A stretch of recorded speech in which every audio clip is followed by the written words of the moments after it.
स्वस्थ जीवनको लागि स्वस्थ खाना र स्वस्थ खानाको लागि घरमा बनाएको खाना।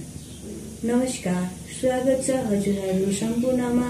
आज हामी हजुरहरूको समक्ष चामलको पिठोबाट बनेको गिलो रोटी कसरी बनाउने भन्ने कुरालाई लिएर प्रस्तुत भएका छौं। सुरु गरौं आजको सामग्री।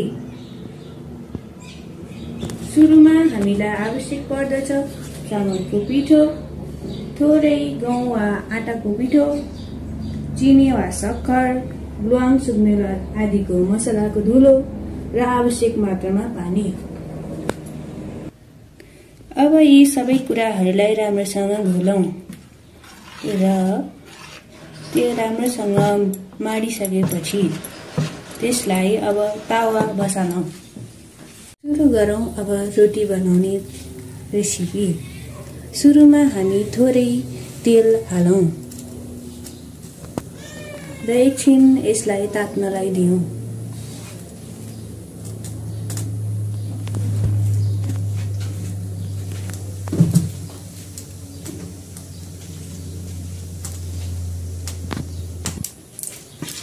तावा तातिसकेको छ।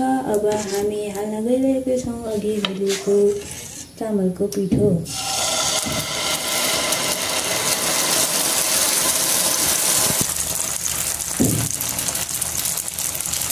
अब यसलाई ढक्कनले राम्रोसँग ढाकौं र एकछिन तात्नलाई छोडिदिउँ।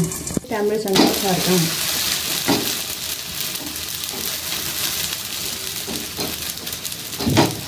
अब सँग पाक्न दिउँ।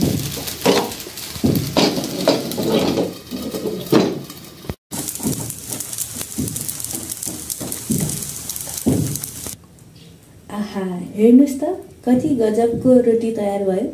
खाँदा पनि स्वादिलो अनि स्वस्थकर पनि भएन त गजब। यतिन्जेलसम्म भिडियो हेरेर साथ दिनुभएकोमा हजुरहरूलाई धेरै धेरै धन्यवाद।